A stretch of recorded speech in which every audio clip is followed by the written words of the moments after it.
101.5 FM con 25.000 watts de potencia. Boulevard Constituyentes de 1975. Colonia El Manglito. En la ciudad de La Paz, Baja California Sur. Más Radio La Paz. La voz de la verdad.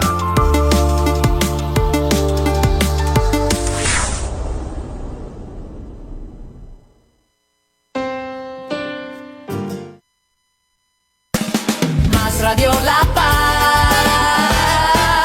La voz de la verdad. La entrevista con Guillermo Torres Quirós. Bienvenidos al espacio donde conoceremos la historia a través de las vivencias de los protagonistas. Un espacio abierto donde el diálogo y el intercambio de ideas nos llevan a estar en contacto con nuestro presente.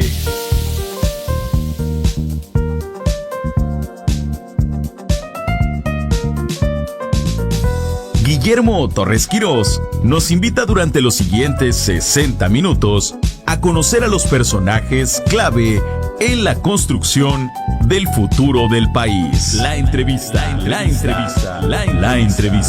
en Más Radio La Paz.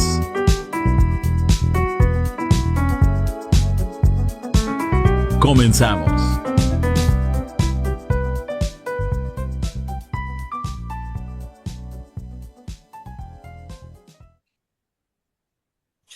Bueno, pues estamos nuevamente aquí en la entrevista con Guillermo Torres Quirós.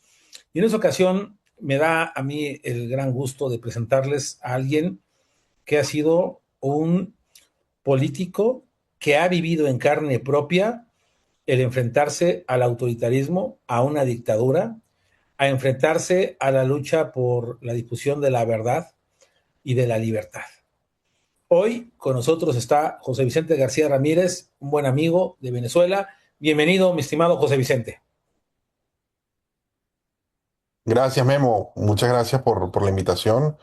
Y bueno, nada, aquí estoy para que hablemos, para que contemos nuestra historia, para que podamos mostrarle al mundo lo que pasa en Venezuela. Y bueno, encantado de estar acá contigo y agradecido por la oportunidad.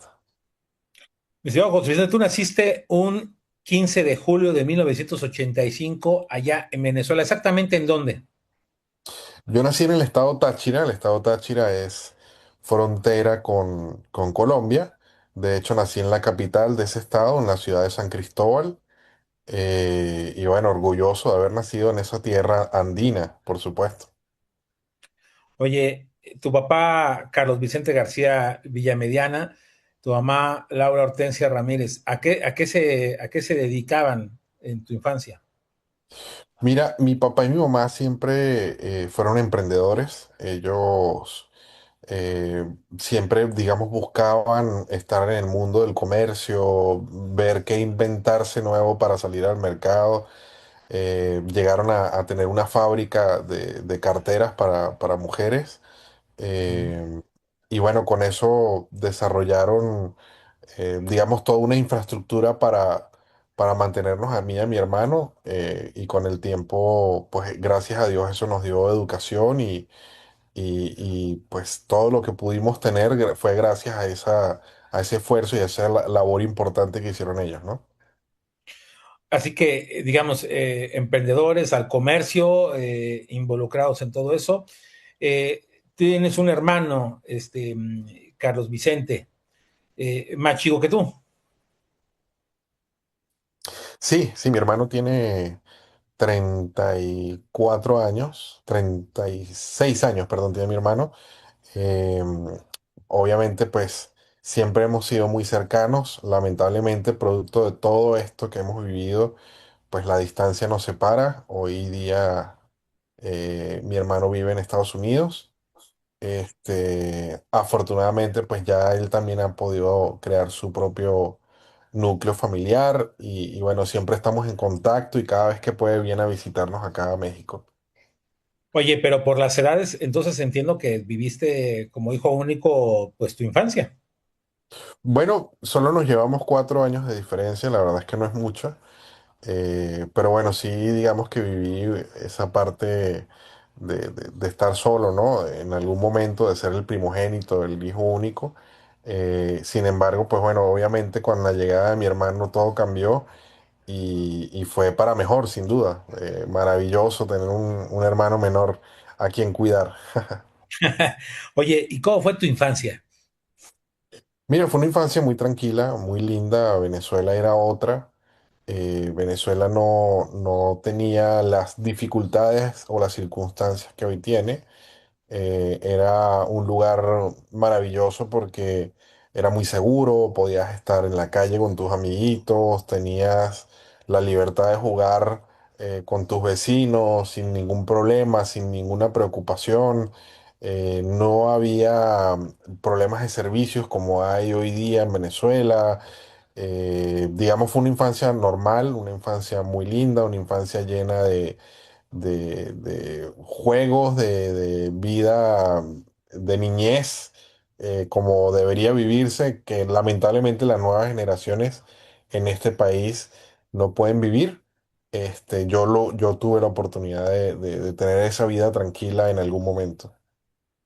Oye, estás en la adolescencia y en la adolescencia gana la presidencia por la vía democrática Hugo Chávez.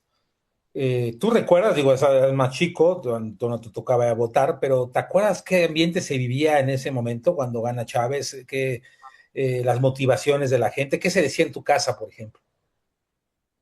Sí, por supuesto. Mira, yo recuerdo a los vecinos y recuerdo a muchas personas estar con una gran expectativa sobre la llegada de Hugo Chávez porque se decía que hacía falta la mano dura en Venezuela, hacía falta que volviera un militar. Hay una historia en Venezuela de un dictador, obviamente, la diferencia es que fue un dictador de derecha y pues ese dictador, digamos que eh, hizo que el país evolucionara en infraestructura, que económicamente estuviese muy bien, pero era una dictadura al fin y al cabo.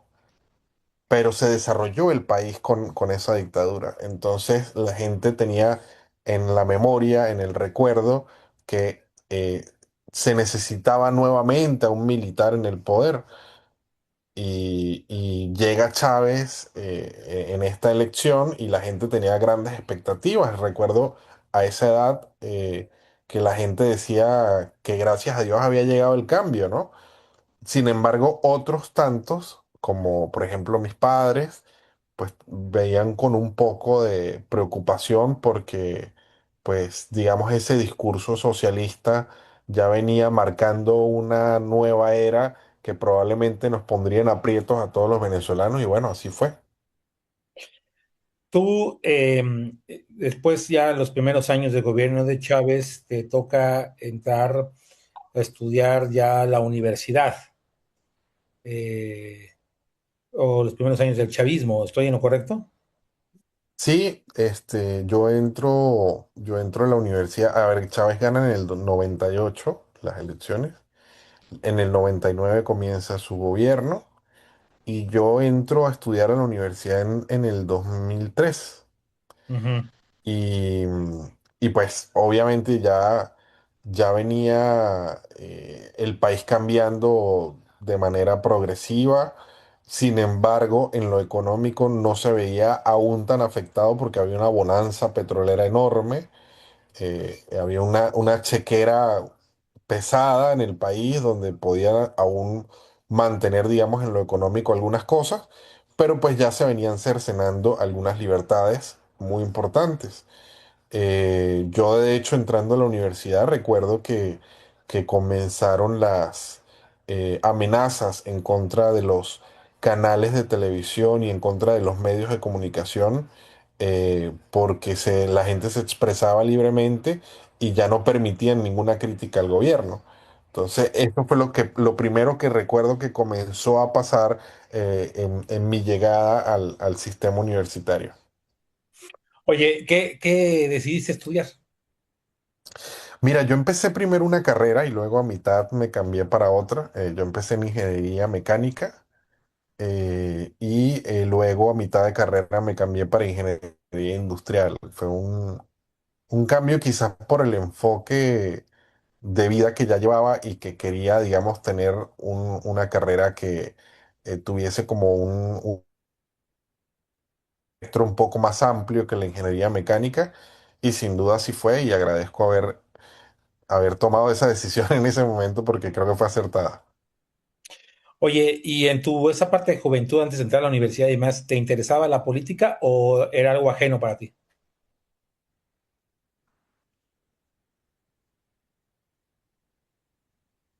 Perdón, Memo, no te escuché la pregunta. No te, Sí, se perdón. cortó un Te poco. decía que, sí, se cortó un poquito. Te decía que si siempre te había interesado la política desde antes de que entraras a la universidad o cómo fue que te empezó a interesar la política.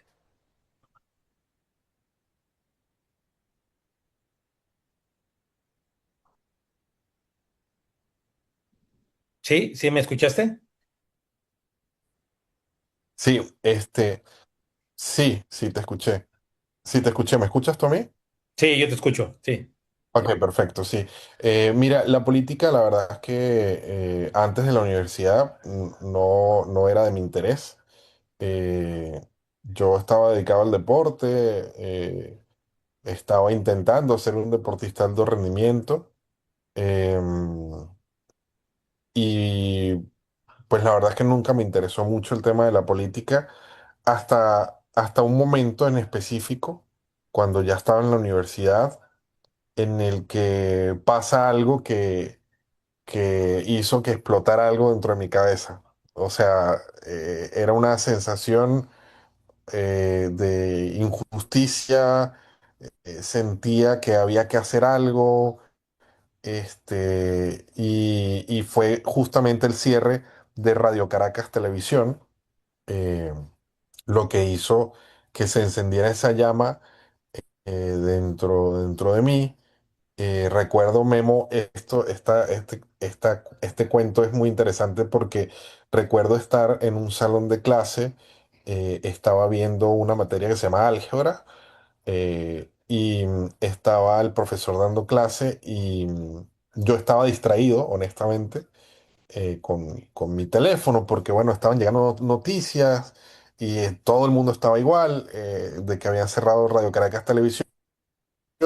Radio Caracas Televisión era un canal de televisión de señal abierta en el país, pero era un canal privado donde la gente podía expresarse libremente, era una ventana de libre expresión en el país y Hugo Chávez decide cerrarlo. Y Memo, yo me paré de mi asiento y le dije, profe, ¿cómo nosotros seguimos aquí viendo clase de álgebra y en estos momentos el país está sumido en una terrible situación donde se están cercenando las libertades? ¿A dónde vamos a llegar con todo esto? Yo no puedo creer que nosotros estemos aquí sumisos. Y le digo, profe, ¿usted me permite hablarle a mis compañeros? Y me dice, claro.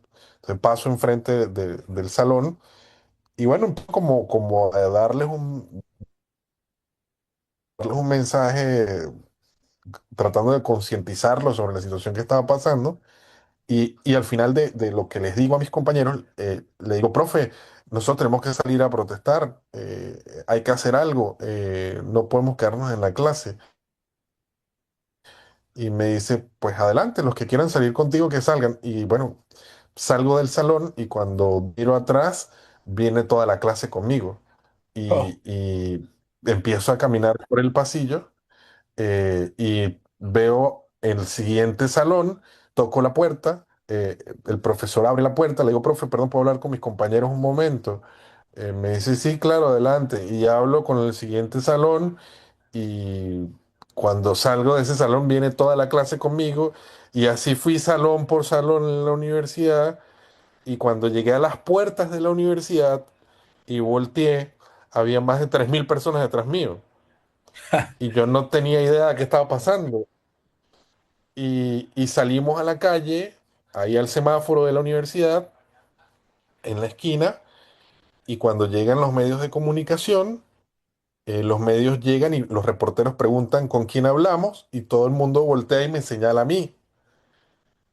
Y yo nunca había dado una declaración pública en mi vida y nunca había hablado a un medio de comunicación y me tocó dar allí una declaración y resultó que esa fue la primera protesta en todo el país por el cierre de Radio Caracas Televisión. Y ahí yo entendí que tenía la capacidad de liderar, que no sabía que eso existía dentro de mí y que tenía la capacidad de hablar y de expresarme, si, habiendo sido yo una persona eh, muy cerrada, muy tímida, por decirlo de alguna manera, eh, pues resulta que salió un nuevo personaje dentro de mí que no sabía que existía y allí comenzó la vida política en mi vida, pues. Oye, no, pues la verdad es que bastante interesante ese momento, porque pues salió de ti, salió de, ahora sí que salió de ti mismo, de las ganas pues de luchar por la justicia y de alguna manera pelear por la libertad. A partir de ahí te conviertes en líder estudiantil. Sí, sí, a partir de allí me convierto en líder estudiantil.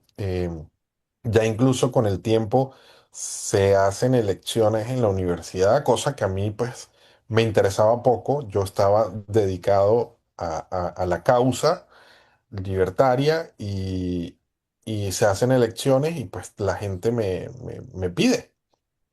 Ujú. Y, y yo pues decido asumir la responsabilidad y termino siendo electo dentro de la universidad.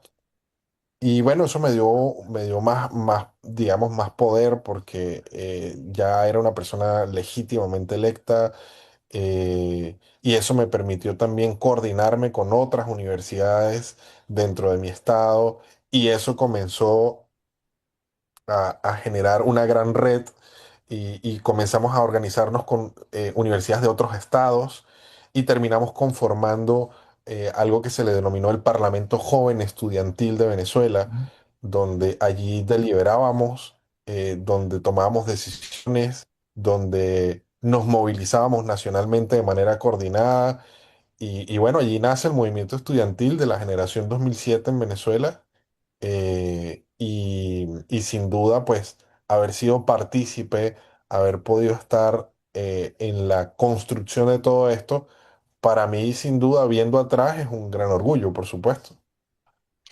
Oye, ¿y qué triunfos tuvo ese movimiento estudiantil en ese tiempo? ¿Cómo, perdón? ¿Qué? ¿Qué triunfos tuvieron como movimiento estudiantil en ese Bueno, momento? uno de los más importantes fue Hugo Chávez a finales del año 2007. Él hace un llamado a una reforma de la Constitución. Y era un proceso electoral donde los venezolanos tenían que votar si estaban de acuerdo con la reforma constitucional o si no estaban de acuerdo con la reforma constitucional. Y dentro de esa elección venía, digamos, un paquete de leyes, entre ellos la reelección indefinida del presidente. Em, y bueno, en ese año 2007 se hace esa elección y nosotros, como movimiento estudiantil, organizamos un movimiento electoral que se llamaba los Guardianes del Voto. Además de concientizar a la gente, de explicarle a la gente lo que Chávez estaba haciendo en esa reforma de la Constitución, pues decidimos defender nuestro voto en los centros electorales y estábamos formados electoralmente tanto para hacer lo que había que hacer dentro del centro electoral como testigo y demás. Digamos, teníamos conocimiento de cómo funcionaba la herradura electoral, cómo se movía el voto, cómo se protegía ese voto, pero también afuera del centro electoral protegíamos al electorado para que no fuese amenazado, para que no tuviesen la oportunidad de influir en el voto de las personas. Y, y bueno, fíjate que esa elección fue la única elección que perdió Hugo Chávez en su historia y llegó a perderla a tal nivel que nunca publicaron los resultados de la elección. Les tocó terminar de aceptar el resultado y allí en esa elección es cuando el ministro de la Defensa, en aquel entonces el general Raúl Isaías Baduel, decide darle la espalda a Hugo Chávez. Y bueno, allí comenzó una fractura importante dentro del chavismo, que pues para nosotros fue una gran victoria, obviamente contra Hugo Chávez. Luego, obviamente, después con el tiempo, Hugo Chávez por debajo de mesa y de otras formas, digamos, un poco viciadas, terminó metiendo la reelección indefinida. Pero pues sin duda yo creo que esa pequeña fractura del 2007 fue creciendo con el tiempo y bueno, hoy día ya la historia es otra, ¿no? Sí, claro, es otra historia, pero bueno, ahí fue una aportación importante que hicieron ustedes en ese momento. En ese momento no estaban metidos tanto en la parte de los partidos políticos, era más que nada un movimiento eh, pues estudiantil. ¿En qué momento decides dar el brinco? ¿Hacia qué fuerza política decides participar? Sí, bueno, al salir de la universidad, ya dejando de ser obviamente estudiante, pues ya no podía ser parte del movimiento estudiantil, eh, pero esa generación que me acompañaba,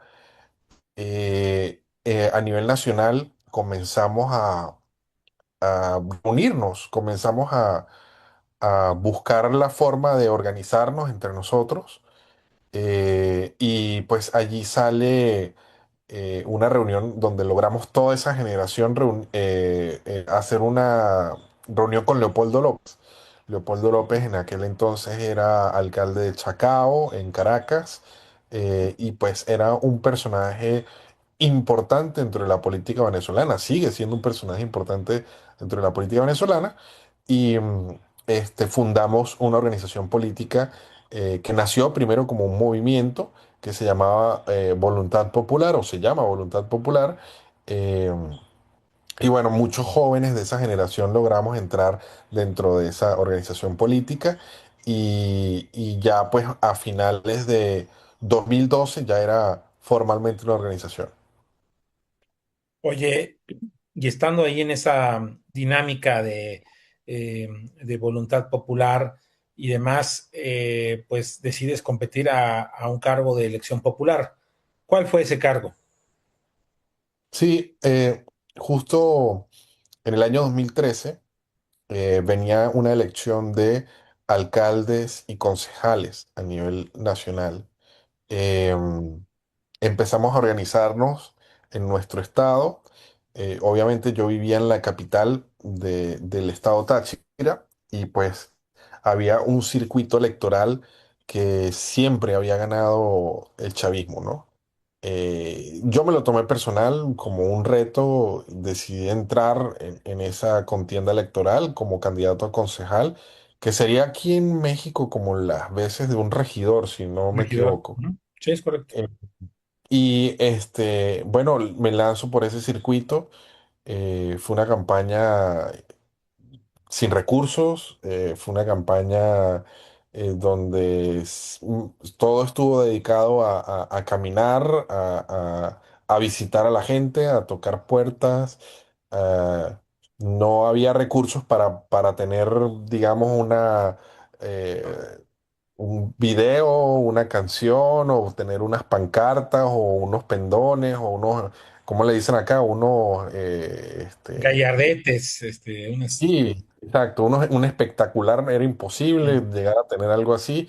Entonces, pues todo fue muy, muy trabajo de hormiga, todo fue mucha organización con los jóvenes, y, pues bueno, resultó que terminamos triplicando al adversario en la elección. Eh, eh, Obviamente el adversario chavista había sido diputado, había sido candidato a alcalde, luego era candidato a concejal, y pues ya era mi primera elección. Y la verdad es que fue un resultado importante porque pues demostró que la gente quería un cambio real, y bueno, allí fue mi primera elección. Anteriormente, Memo, me había lanzado a Ujú. diputado. eh, pero en medio de la negociación entre la dirigencia opositora, terminé cediendo mi espacio eh, digamos, por evitar temas personales, yo creía firmemente en la causa y cedí mi espacio para que no hubiese conflicto allí. Esa campaña pues no resultó en nada porque terminé yo cediendo antes de tiempo, pero luego me lancé a concejal y ganamos esta elección. Ah, ok, sí, habías tenido otra intención de otro cargo y por las circunstancias de política interna decidiste ser concejal.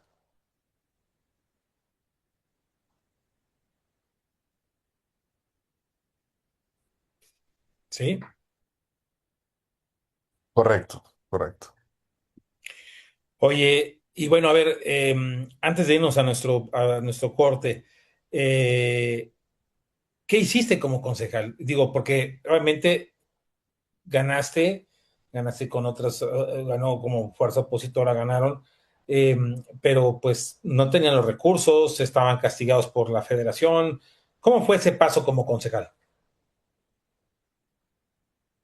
Bueno, yo tuve la oportunidad de presidir varias comisiones dentro de ese espacio, entre ellas la Comisión de Transporte y Vialidad, la Comisión de Desarrollo Ambiental, la Comisión de Política, Seguridad Ciudadana y Derechos Humanos, que por cierto esa no existía, esa la creé yo en el municipio, no existía esa comisión.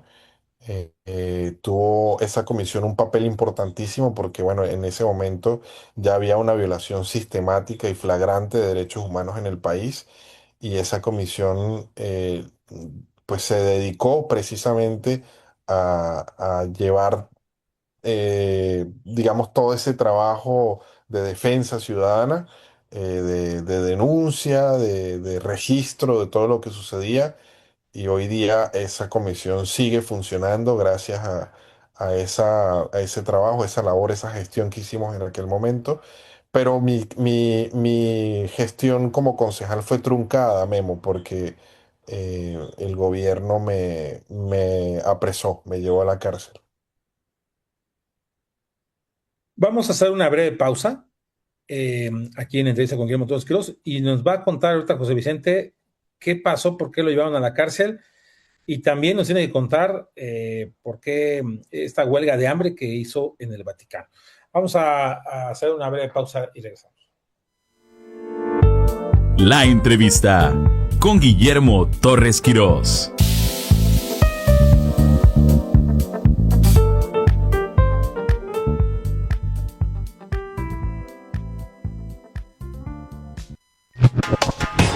Más Radio La Paz, la voz de la verdad. Del 25 de abril al 2 de mayo se llevará a cabo la Semana Nacional de Vacunación. Es momento de iniciar, completar o reforzar el esquema de vacunación de embarazadas, niñas, niños, adolescentes, personas adultas y adultas mayores.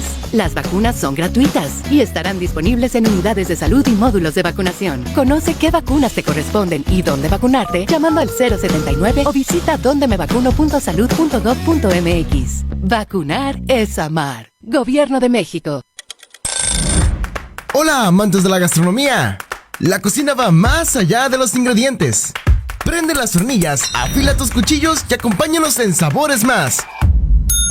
Un programa lleno de sabor donde los chefs de todo el mundo comparten sus secretos culinarios e historias que hay detrás de cada platillo. Cada semana viajaremos por los aromas y sabores de diferentes culturas, revelando los secretos que hacen que la cocina sea un arte. Síguenos todos los viernes en punto de la 1 de la tarde a través de Facebook Live y YouTube y por el 101.5 de FM. Te esperamos.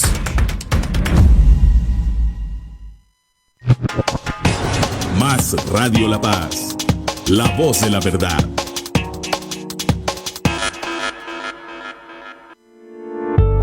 La entrevista con Guillermo Torres Quirós.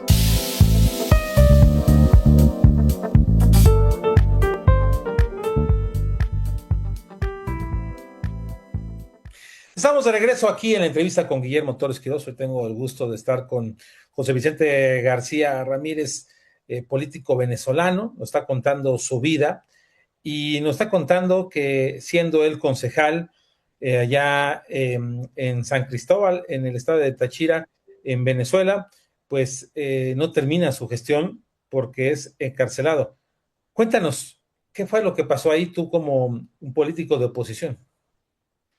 Bueno, Memo, 2000, 2015 había una cantidad importante de presos políticos en el país.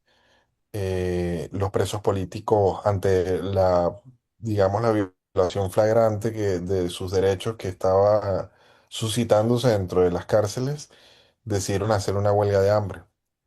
En esta huelga de hambre ellos lograron contactarme, yo estaba fuera de estaba obviamente en la calle, estaba libre, este, y me contactan y me piden que por favor vea la situación y trate de ver cómo sumar más gente a esa huelga de hambre. Entonces yo pues comienzo a organizar a varios jóvenes dentro de mi estado y a nivel nacional, en varios estados del país, y decidimos iniciar una huelga de hambre en las iglesias, solicitando a la Iglesia Católica pues que viera lo que estaba pasando en el país y tratara de interceder por la liberación de los presos políticos. Eh, y bueno, yo logré organizar esto y estaba a punto de sumarme a esa huelga de hambre en una iglesia de mi estado cuando recibo una amenaza de parte del gobierno. Yo decido salir del país y estando fuera del país decido tomar un avión y dirigirme junto con mi compañero Martín Paz al Vaticano. Fuimos al Vaticano y decidimos sumarnos a esta huelga de hambre, ¿no? Y, la huelga de hambre de nosotros inició en junio del 2015 en la Plaza San Pedro. Fue la primera huelga de hambre en la historia del Vaticano. Eso tuvo una repercusión importante porque además se suspende la reunión de Nicolás Maduro con el Papa Francisco y el Papa Francisco termina recibiéndonos a nosotros, recibiendo el informe además que llevábamos de violación de derechos humanos y la lista de los presos políticos. Inmediatamente el gobierno allí decide tomar una decisión y es eh, emitir una orden de captura en mi contra por traición a la patria. Allí se emite la primera orden de captura. Yo lamentablemente con esa orden de captura no podía regresar a Venezuela, sin embargo lo intentamos. Y cuando estábamos de regreso del Vaticano, después de haber logrado entregar todo esto al Papa Francisco, eh, nosotros intentamos cruzar el puente internacional Simón Bolívar que divide la frontera entre Colombia y Venezuela y vimos en las columnas de la aduana de la Guardia Nacional varias imágenes nuestras al viejo estilo del lejano oeste, se busca. Ajá. eh, y no pudimos entrar a Venezuela, tuvimos que regresar a Colombia. Estuvimos escondidos en un pueblo, en una casa, en una montaña cerca de la frontera con Venezuela. Sin embargo, tú sabes que el gobierno venezolano tenía unos nexos importantes con la guerrilla colombiana y estábamos allí en un riesgo inminente muy fuerte. Además, ya habían anunciado en radio y televisión que sabían dónde estábamos, que sabían dónde nos encontrábamos, que nos tenían ubicados. Y bueno, esto hizo que nosotros tomáramos la decisión de salir de Colombia y llegamos a México. Ya estando en México, nosotros pues decidimos pedir asilo político al Estado mexicano.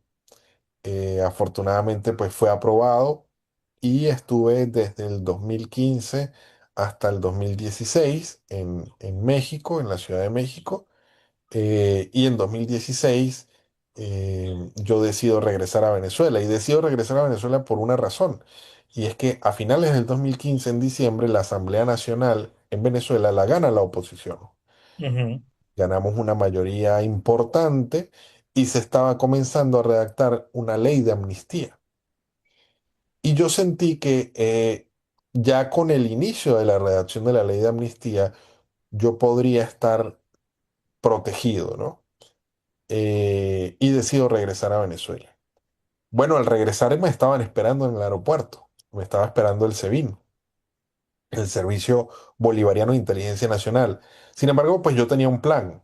Yo sabía que podía pasar eso y pues habíamos convocado al equipo de Voluntad Popular del estado Vargas, que es donde está el aeropuerto de Maiquetía, eh, y habíamos llevado cámaras de televisión y demás, algunos periodistas. Y pues mi plan era que entre todo el equipo de Voluntad Popular, que era un grupo importante de personas, y las cámaras y demás, me pudiesen llevar entre ellos y tratar de huir del aeropuerto de alguna manera, ¿no? O que fuese tanta gente que a ellos les quedara muy complicado detenerme. Y así fue. Habían dos camionetas, en una camioneta se llevaron a mi familia y las maletas y en la otra camioneta me sacan a mí. Y como había tanta gente, no habían tantos funcionarios del SEBIN para agarrarme. Entonces, pero sí estaban ahí, los vimos, estaban empujando, tratando de llegar a donde yo estaba y no lograban llegar por la cantidad de gente. Y me sacan en esa camioneta. Bueno, eso fue una persecución, Memo, desde el aeropuerto de Maiquetía hasta la ciudad de Caracas, tipo película, el SEBIN siguiendo la camioneta donde yo iba. Afortunadamente, el piloto de mi vehículo era muy bueno, y logramos evadirlos hasta llegar a la ciudad de Caracas. Y ya había un hotel con una habitación reservada a nombre de otra persona. Me entrega mi equipo, me entregan la llave de la habitación, que era una tarjeta. Entramos al sótano del edificio y me dicen, marca el piso uno, la habitación que está enfrente del elevador. Me quitaron mi teléfono, me dieron otro teléfono para evitar que me ubicaran por señal y demás. Y entro a esa habitación y me dicen a las 8 de la noche te va a llegar un mensaje de texto. Y bueno, ahí estaba encerrado en esa habitación, eh, contando las horas, Tú eh, solo. solo, solo, nervioso, con ganas de saber qué estaba pasando, pero pues no tenía cómo comunicarme, solamente tenía ese teléfono donde me iba a llegar un mensaje de texto. Y bueno, a esa hora, a las 8 de la noche, me llega un mensaje de texto y me dice el mensaje, sótano uno, vehículo plateado frente al elevador. Y bueno, bajé al sótano uno, estaba el vehículo plateado, me monto en el vehículo plateado, en la cajuela del vehículo, eh, y Memo, fueron 12 horas de viaje en la Uf. cajuela de ese vehículo. Ajá. Este, y Sin cuando agua, sin nada. ¿O tenías No, ahí sí, agua? tenía agua y tenía agua y tenía algunos snacks allí como para mantenerme y ya, 12 horas de viaje.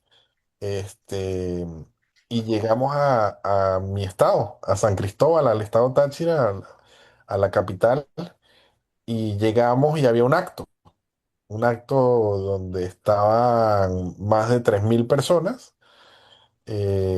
No se esperaban que yo apareciera allí, pero me aparecí públicamente en ese acto. Fue una sorpresa para la gente. Y bueno, ya estaban ahí los medios de comunicación, di mi primera declaración y estaba llegando el SEBIN al lugar nuevamente. Bueno, entre la gente me sacan nuevamente, en la cajuela de otro carro, para una casa de un amigo. Y así estuve 6 meses, Memo, saliéndome en cajuelas de carros, quedándome en una casa, en otra casa. Me aparecía públicamente en una marcha, en un acto, en una manifestación, me desaparecía. 6 meses en la clandestinidad, 6 meses huyendo, hasta que, bueno, llegó el punto débil de toda persona, y es que quería ver a mi hijo. Y bueno, allí me atraparon.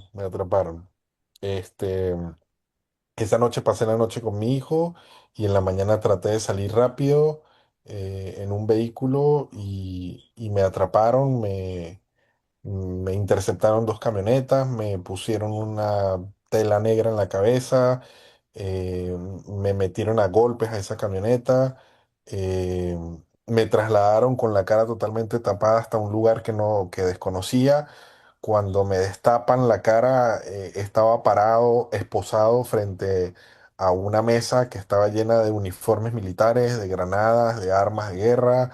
Eh, lo primero que veo son un montón de fotógrafos enfrente mío y cuando agacho la mirada, pues está esa mesa llena con todas esas cosas. Me acusan de terrorismo, me acusan de asociación para delinquir, me acusan de porte de armamento de guerra, me acusan de tentación de explosivos, y me trasladan en una avioneta a la ciudad de Caracas. Tuve un interrogatorio que duró más de 24 horas, amarrado a una silla, fui torturado, fui golpeado de manera consecutiva durante todo ese tiempo.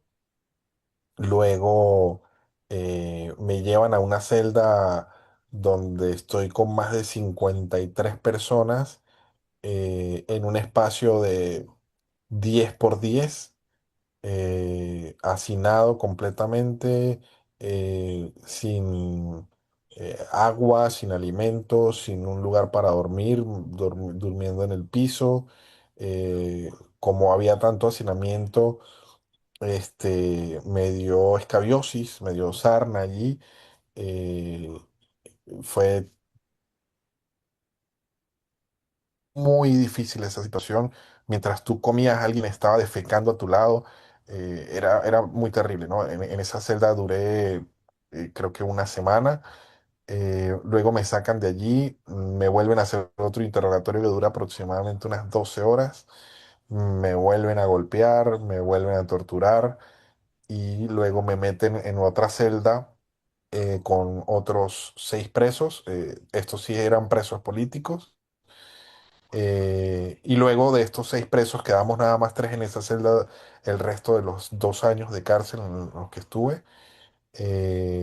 De la cárcel salimos producto de un motín. eh, Golpearon a uno de nuestros compañeros también, lo torturaron. Ese día perdimos la paciencia todos, nos salimos de nuestras celdas, era un día de visita. Trancamos el área de custodia.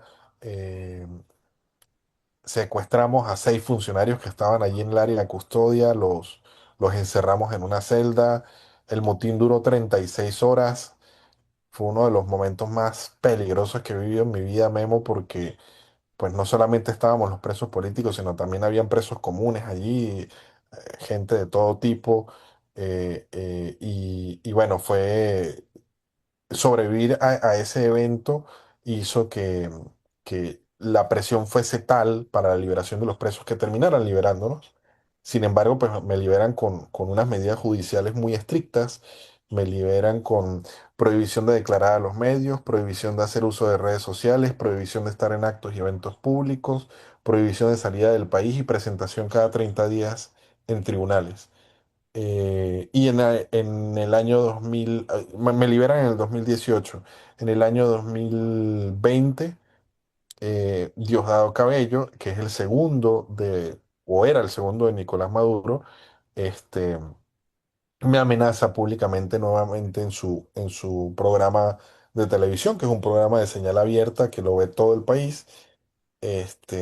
Me amenaza y tengo que huir del país junto con mi familia, dejar todo atrás, eh, salir con una mochila donde llevas tu vida ahí, y llegamos nuevamente a México en 2020. Desde entonces estoy aquí en este país, eh,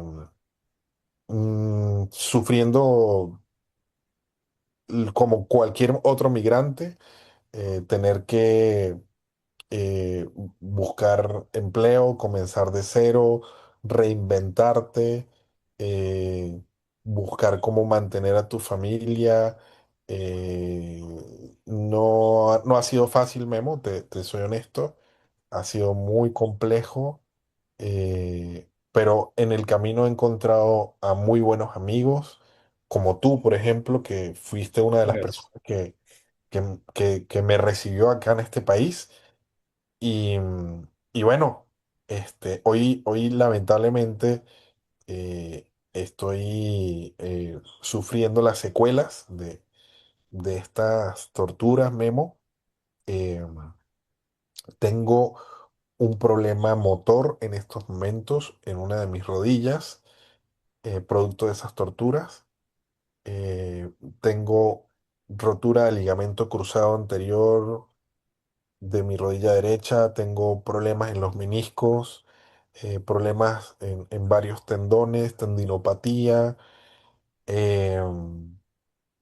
Y bueno, son las secuelas de todos estos golpes que viví, que me dieron, pero al mismo tiempo, Memo, te soy honesto, me siento orgulloso.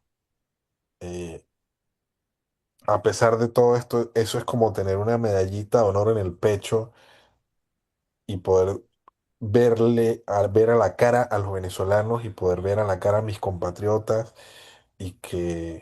y que me vean como alguien que luchó y no como alguien que se vendió, ni alguien que se aprovechó del país o de sus recursos para hacer lo que hoy es Venezuela, que es un país que está,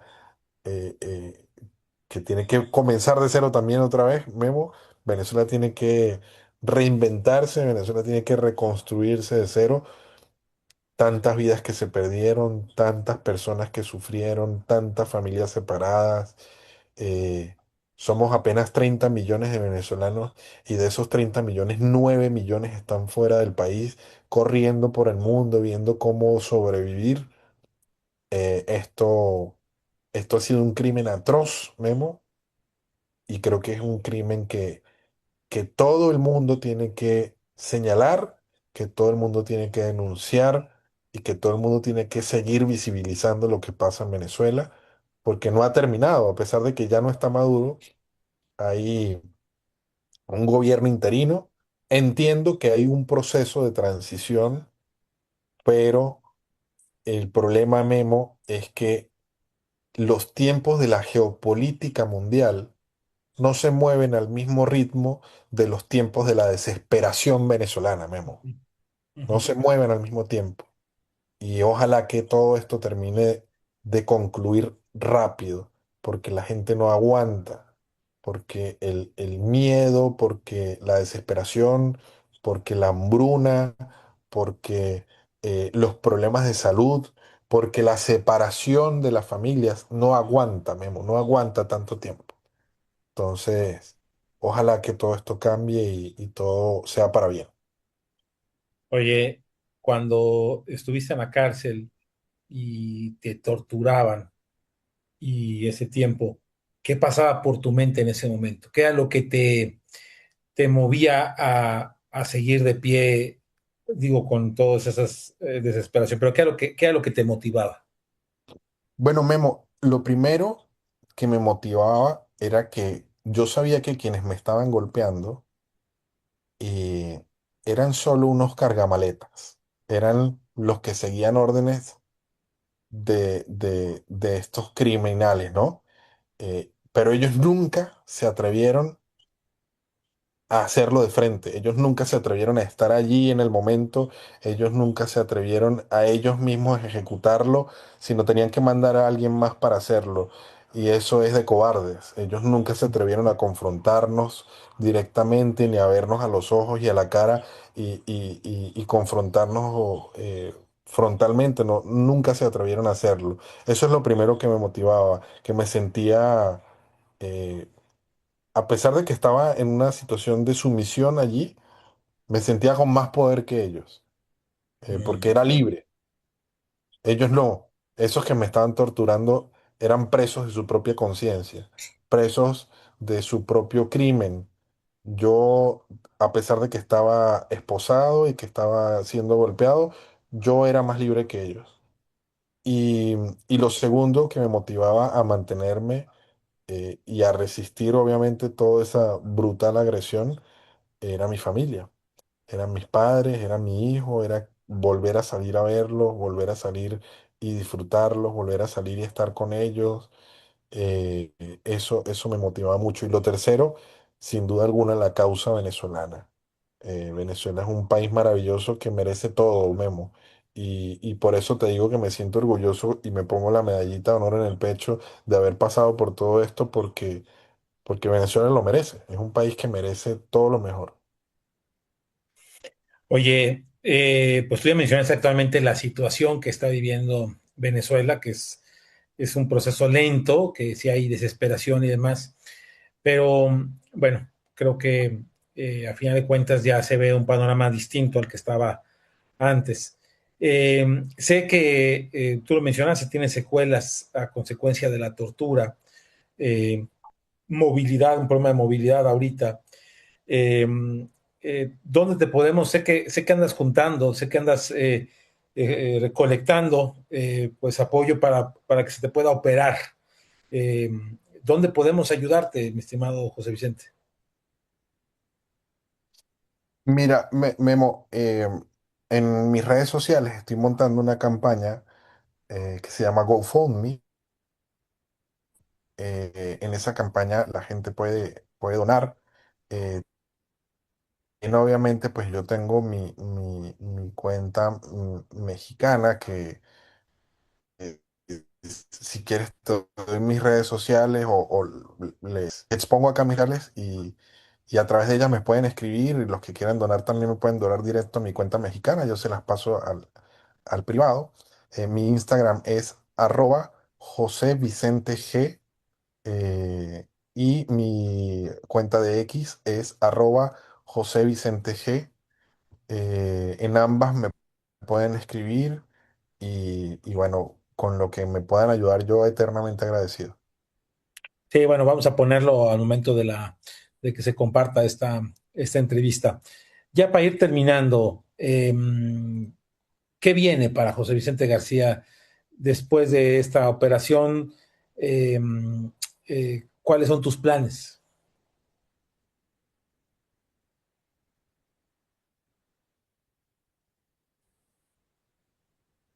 Bueno, Memo, mi plan principal obviamente es volver a caminar, porque Ujú. estoy en cama, ¿no? Eh, Volver a caminar, volver a estar bien, tener salud.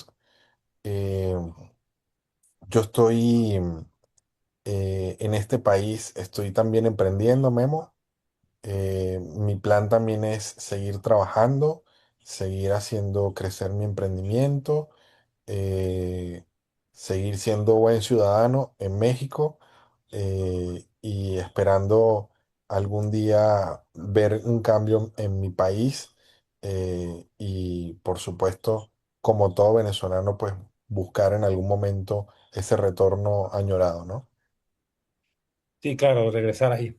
Oye, pues mira, todos sabemos que pues así que la vida no la tenemos comprada, que en algún momento de la vida pues dejamos de existir, es parte de la naturaleza humana.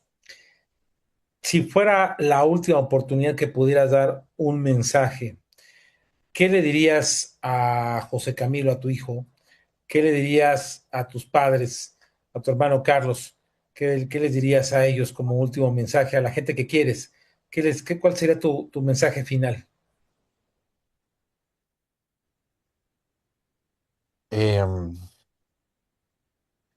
hay que apreciar mucho en la vida la libertad. Eh, la libertad es algo que realmente no tiene un monto estimado, no hay forma de ponerle un precio.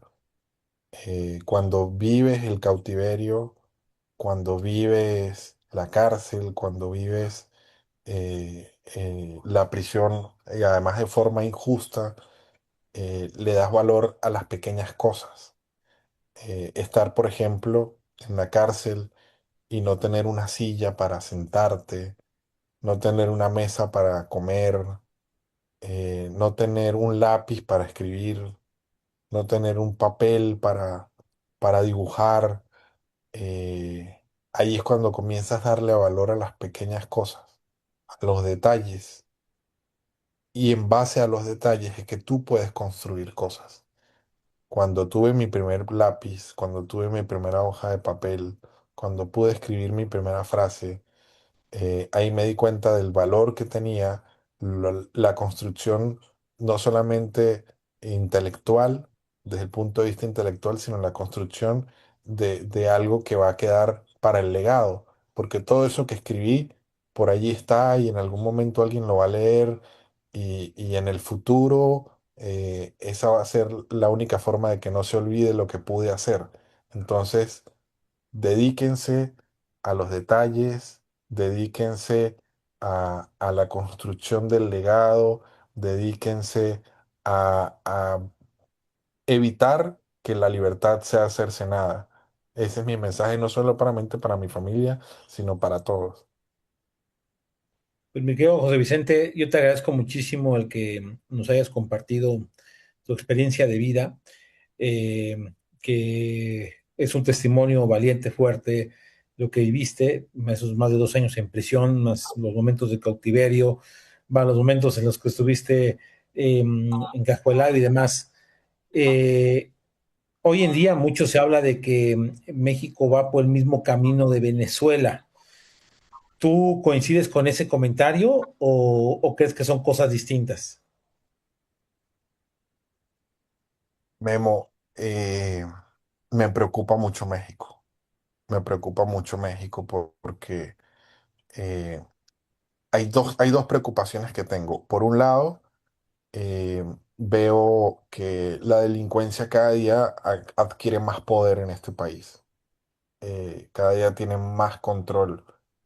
Y por otro lado, me preocupa que la política mexicana está yéndose por el camino del socialismo, ese mismo camino del socialismo que transitó Venezuela en algún momento.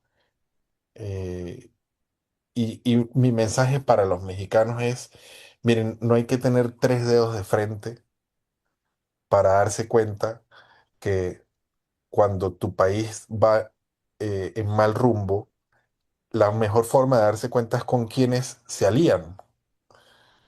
¿Por qué no vemos a un México hoy aliado con un Finlandia, con una Suiza, con un Japón? Y vemos hoy a México entonces aliado a a un Rusia, a un Brasil, a un Nicaragua, a un Cuba, que no tiene ningún sentido. Si tú quieres crecer, tienes que aliarte con los que más crecen y con los que mejor están. Si entonces, esto no tiene ningún tipo de congruencia. Para no ahondar en el tema político, porque no quiero ahondar tampoco en el tema ideológico y demás, pero es simplemente darse cuenta con quién se está aliando el país. Y es allí cuando tú sabes que vas en mal rumbo. Sí me preocupa Memo, espero que no tome el mismo rumbo que tomó Venezuela. Obviamente entiendo y siento que aquí hay instituciones, a pesar de todo, más sólidas de lo que las teníamos en Venezuela en nuestro momento. También entiendo que la oposición geopolítica de México impediría que algo pudiera suceder digamos, de ese tipo a ese nivel, como lo que pasó en Venezuela, pero si no votamos, si no ejercemos nuestros derechos, si no protestamos por lo que nos corresponde, si no somos partícipes de lo social, si no somos partícipes de lo público, si abandonamos y olvidamos lo que está pasando alrededor nuestro, vamos a llegar hasta ese punto. Y mi mensaje para los mexicanos es, sean partícipes, participen en los procesos electorales, sean parte de la democracia, protesten, levanten la voz cuando vean una injusticia, no lleguen al punto del conformismo, acaben con el conformismo que es el peor error que puede cometer una nación. Mi señor José Vicente, pues te agradezco nuevamente. Gracias por tus palabras. Alientan a las circunstancias, al momento. Deseamos que te recuperes pronto, que puedas volver a caminar. Vamos a compartir el tema en redes sociales, lo que estás haciendo de la recolección de fondos. La verdad es que sé que eso te ha habilitado a estar trabajando de forma activa. Y bueno, pues sin recursos, pues se necesita la ayuda y más, pues tu testimonio. Darte gracias por habernos compartido esto.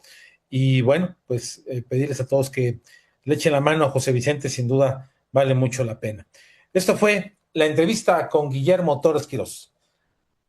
Los invitamos a que sigan toda la programación de Más Radio La Paz en el 101.5 de F, al igual que los invito a que sigan el espacio noticioso todos los días a las 7 de la mañana. Ahí un servidor los acompaña de forma temporal, en lo que nuestro titular de espacio, Ana Lubet, se recupera. Así que los invito a seguir toda la programación también de todos los demás programas y espacios aquí. Eso fue la entrevista con Guillermo Torres Quirós. Hasta la próxima. La entrevista con Guillermo Torres Quirós.